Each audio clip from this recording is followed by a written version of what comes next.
Morning, welcome back to my channel Rupa Rokomari. Hooghly জেলার এই ছোট্ট গ্রামটা থেকে তোমাদেরকে অনেক ভালোবাসা জানিয়ে আজকের ব্লগটা স্টার্ট করলাম। দেখো বন্ধুরা, আজকে একদম সেজে গুজে তোমাদের সামনে হাজির হয়ে গেছি। আজকে হচ্ছে একটা স্পেশাল ডে, তো চলো তোমরা দেখতে থাকো। এখন আমি রেডি হয়ে যাচ্ছি তারকেশ্বর পুজো দিতে, ঠিক আছে? তো ব্লগটা পুরোটা দেখতে থাকো, তাহলেই তোমরা বুঝতে পারবে আজকে কি এবং কী জন্য বলছি স্পেশাল ডে। চলো সাথে থাকো, দেখতে থাকো। রেডি হয়ে গেছি, ওরাও রেডি, বেরিয়ে গেছে অলরেডি। চলো এবার আমিও যাই।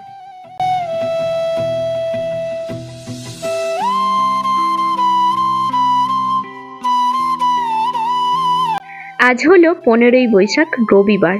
সকাল সকাল ঘুম থেকে উঠে সমস্ত কাজকর্ম কমপ্লিট করে একদম স্নান টান করে একটা শাড়ি পরে রেডি হয়ে বেরিয়ে পড়লাম তারকেশ্বর। কেন বলো তো? তো আজকে হচ্ছে আমাদের অ্যানিভার্সারি। 6 পেরিয়ে 7 ইয়ারে পড়লো। জীবনের এইসব দিনগুলো যদি একটু স্পেশাল করে না কাটানো যায় তাহলে কেমন লাগে বলো তো? তাই এই স্পেশাল দিনে বাবা তারকনাথকে পুজো দিয়ে নতুন করে 7 ইয়ারটা শুরু করব। দেখতে দেখতে আমাদের জীবনের ছটা বছর পেরিয়ে গেল। যেই মানুষটার হাত ধরে আমার প্রথম জীবনের পথ চলা শুরু হয়েছিল, সেই মানুষটা সব সময় আমার সুখে দুঃখে আমার হাতটি ঠিক একই রকমভাবে ধরে রেখেছে। ছটা বছরে কেটে গেছে অনেক ঝড়ঝাপটা, পেরিয়ে গেছে অনেক ভালো লাগা ভালোবাসার ছোট্ট ছোট্ট রোমান্টিক দিন। দুজনের একসাথে হাত ধরে পথ চলা কিন্তু একই রকম রয়ে গেছে, আর সারা জীবন এইভাবেই রয়ে যাবে। তোমাদের সাথে কথা বলতে বলতে চলে এলাম তারকেশ্বর। আমরা একদম বাইক নিয়ে চলে যাব আমাদের চেনা জানা এক হোটেলে।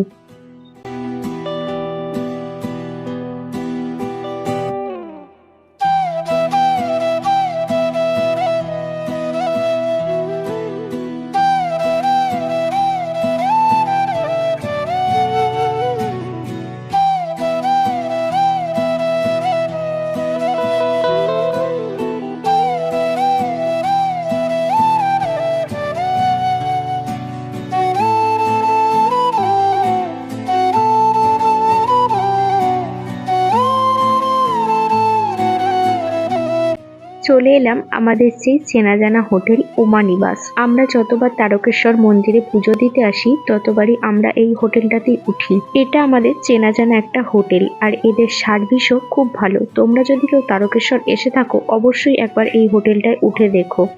এনাদের এখান থেকেই সমস্ত রকম ব্যবস্থা রয়েছে। বর্মশাই এখানে লিখিয়ে নিচ্ছে সমস্ত রকম পুজোর সামগ্রী। তো চলো আমরা এবার রেডি হয়ে যাই পুজো দিতে যাওয়ার জন্য। এই দেখো এখানে ছোট্ট ছোট্ট আলমারিগুলো দেখছো, এই আলমারিগুলোর মধ্যেই আমাদের জিনিসপত্রগুলো রেখে দেব, তারপরে আমরা চলে যাব পুজো দিতে। সমস্ত ছেলেদেরকে মন্দিরে যাবার আগে জামা খুলে খালি গায়ে যেতে হয়, এটাই হচ্ছে এই মন্দিরের নিয়ম।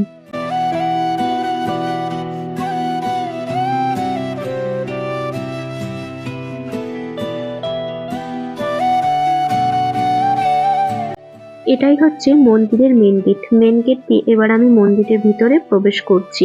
আর তোমরা তো সকলেই জানো যে মন্দিরের ভেতরে কিন্তু ক্যামেরা এলাও নয়, মানে ঠাকুরের কোনো রকম ছবি তোলা যাবে না। সোজা চলে এসেছি দুধ পুকুরে। এখন এখান থেকে হাত পাটা একটু ধুয়ে নেব, আর মন্দিরের চারপাশটা তোমাদেরকে দেখাচ্ছি। দেখো এই পুকুরের জল কিন্তু আমি কোনোদিনও কমতে দেখিনি, আর এই চারপাশ দিয়ে কিন্তু যাতায়াত করার জন্য এই শেডগুলো বানিয়ে দিয়েছে। এখন যেহেতু বৈশাখ মাস তাই ভিড়টা কিন্তু খুব একটা বেশি নেই বললেই চলে। চৈত্র মাসে কিন্তু গাজনের সময় বলে প্রচন্ড পরিমাণে ভিড় হয়েছিল।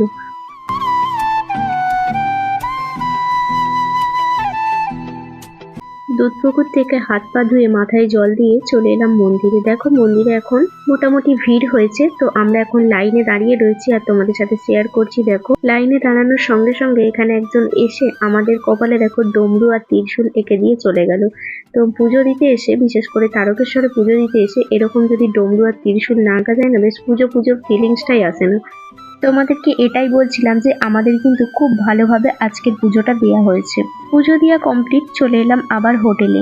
হোটেলে এসে দেখো এখানে প্রসাদ একদম রেডি করে দিয়েছে আমাদের সবার জন্য। আমরা এখান থেকে একটুখানি প্রসাদ খেয়ে আগে একটু জল খেয়ে নেব।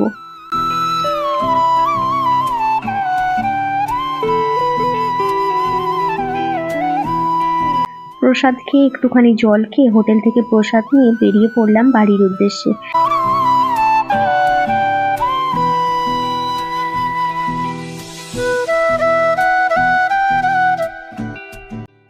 আজকের এই স্পেশাল দিনটাই তারকেশ্বরে পুজো দিতে পেরে বেশ খুশি খুশি লাগছে। এর আগের দিন কিন্তু তোমাদেরকে বলেছিলাম যে আমাদের একটা বিয়ে বাড়ির নিমন্ত্রণ আছে আজকে, তাই আজকে আমার ঘরে কোনো রকম রান্না বান্না হচ্ছে না, কারণ আজকে আমাদের বিয়ে বাড়ির নিমন্ত্রণ আছে, দুপুরবেলাও আছে, রাত্রেও আছে।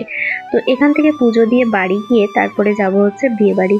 তো আজকে অ্যানিভার্সারির দিন কোনো রান্না বান্নার কিন্তু ঝামেলাই নেই। তারকেশ্বর থেকে বেরোনোর মুখে এইসব হোটেলগুলোতে কিন্তু মোটামুটি ভিড় রয়েছে। এইটা হচ্ছে তারকেশ্বর রাজবাড়ি।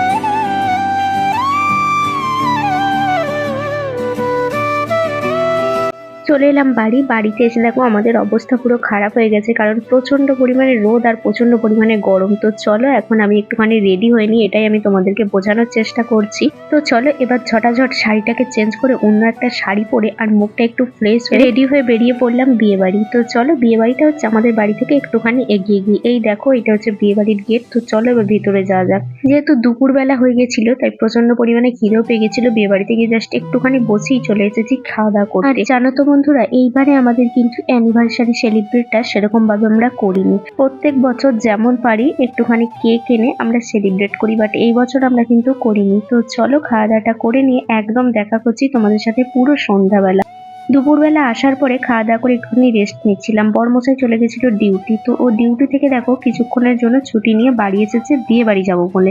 আজকে আমাদের বিয়ে বাড়ি আর অ্যানিভার্সারি একসাথে পড়েছে, তো সেই জন্য আমি একটুখানি বেনারসি পরে এরকম ভাবে সাজগোজ করে চলে এলাম বিয়ে বাড়ি।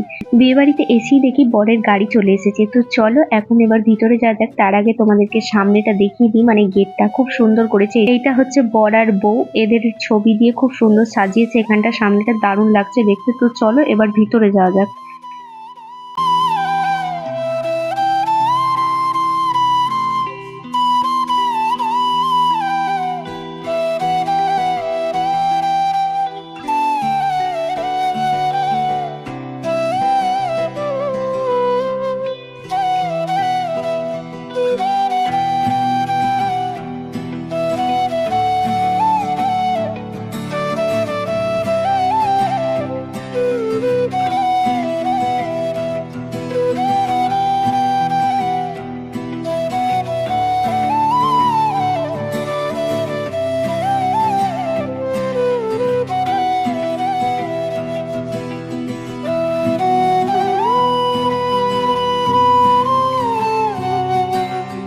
ওখানটা এতটা পরিমাণে ভিড় ছিল যে আমরা সামনে গিয়ে গিফটটা দিয়েছি সেই সময় কোনো রকম ভিডিও করতে পারিনি।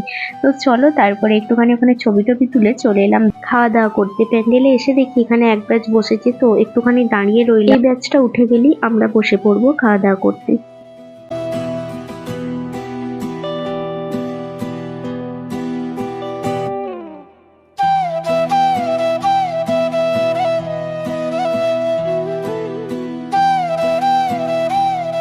বসে পড়লাম খাওয়া দাওয়া করতে। তো চলো এবার খাওয়া দাওয়া করে নেব। বিয়ে বাড়িতে থাকার টাইম আমাদের হাতে কিন্তু খুব কমই ছিল, যেহেতু বরমশাই ডিউটি ছেড়ে এসেছিল, ওকে আবার গিয়ে ডিউটি জয়েন করতে হবে, তো সেই জন্য একটুখানি তাড়াতাড়ি করছিলাম। তাই আরো যেসব আইটেম গুলো ছিল যেমন ফুচকা, কফি, পকোড়া, এগুলো আর আমাদের খাওয়া হয়নি, কারণ আমাদেরকে তাড়াতাড়ি বেরিয়ে আসতে হবে এখান থেকে। সেই জন্য আমরা একদম মেন খাওয়া দাওয়ার দিকেই চলে গেছিলাম।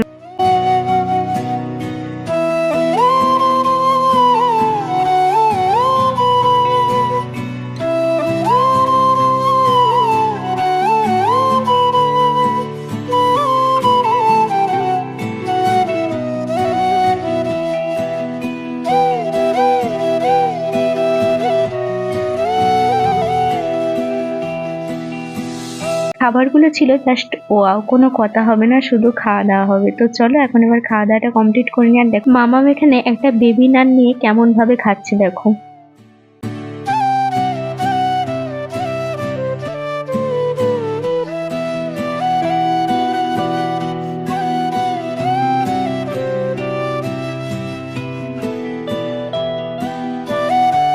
চলো আমাদের তো খাওয়া দাওয়া কমপ্লিট হয়ে গেল, এবার বাড়ি যাওয়া যাক। তো কেমন লাগবে তোমাদের অবশ্যই জানিও কমেন্টে, ভালো লাগলে প্লিজ একটা like comment share and subscribe করে দিও। যারা আমার পুরনো বন্ধুরা রয়েছে তাদেরকে অনেক অনেক ভালোবাসা, যারা নতুন আমার ব্লগ দেখছো তাদেরকে আমার চ্যানেলে অনেক অনেক ওয়েলকাম আমার চ্যানেলটা ভিজিট করার জন্য। তো তোমরা সবাই এইভাবেই আমার পাশে থেকো, আমাকে সাপোর্ট করো, আমি যেন আরো অনেক অনেক এগিয়ে যেতে পারি। তো চলো বন্ধুরা, আজকের মতো টাটা। যেহেতু আজকে আমার অ্যানিভার্সারি ছিল, তাই তোমাদের কাছে একটাই আমার চাওয়া পাওয়া থাকবে, তোমরা সবাই মিলে আমাদের দুজনকে আশীর্বাদ করো।